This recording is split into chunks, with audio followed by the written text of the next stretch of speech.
Bueno, teniendo en cuenta las solicitudes y sobre todo de los residentes de ginecología y obstetricia, vamos a realizar una serie de videos acerca del Doppler en obstetricia.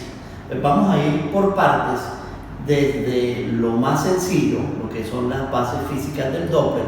Vamos a tratar de explicarlas de la forma más concreta y más corta posible, hasta la aplicación ya del Doppler en obstetricia, la interpretación clínica, a quién le debemos realizar un Doppler y cada cuánto se debe realizar el Doppler.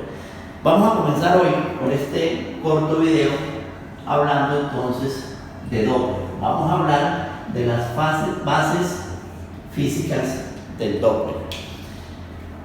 En la historia, Christian Doppler, un austriaco que fue el primero en describir el efecto Doppler, lo hizo observando las constelaciones.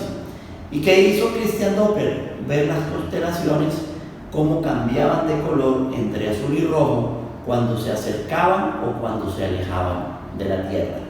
Posteriormente de haber descrito este fenómeno de la naturaleza, montó una sinfónica en un tren, se hizo en un sitio específico y empezó a escuchar las melodías, cómo iba aumentando el tono de esas melodías cuando se acercaban donde él estaba y cómo disminuía cuando él se alejaba. Que el ejemplo típico que ustedes ven en la calle es la sirena de la ambulancia, cuando ustedes la escuchan muy lento y se va acercando muy fuerte y se aleja. Ese es el efecto Doppler. Entonces, desde el punto de vista físico, el Doppler es un efecto.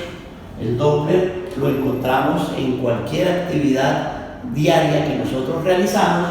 ¿Y en qué consiste este efecto Doppler que después le damos el uso en medicina? Entonces, para que ocurra el efecto Doppler, ¿qué necesitamos?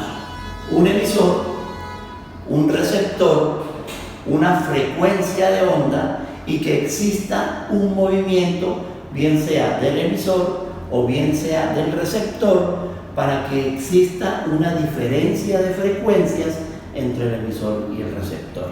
No sé si me hice entender. Entonces yo tengo un punto A, que es un emisor, y tengo un punto B, que es un receptor. Yo transmito un sonido, o transmito, vamos a hacer aquí una onda, que tiene una cierta frecuencia y una cierta longitud de onda, que va del emisor al receptor.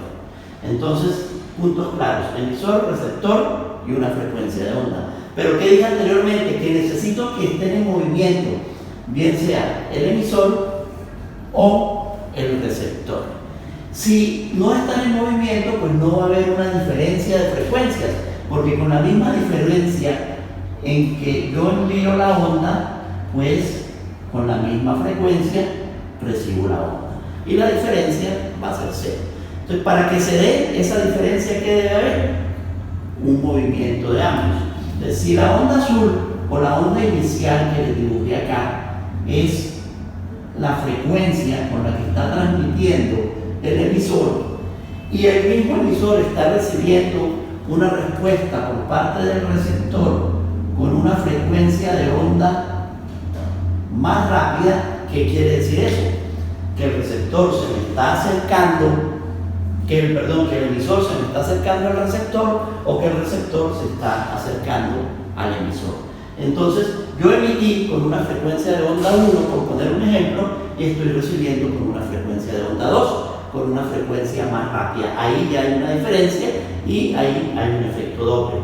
Pero también se puede dar el caso en que la frecuencia de onda sea mucho menor.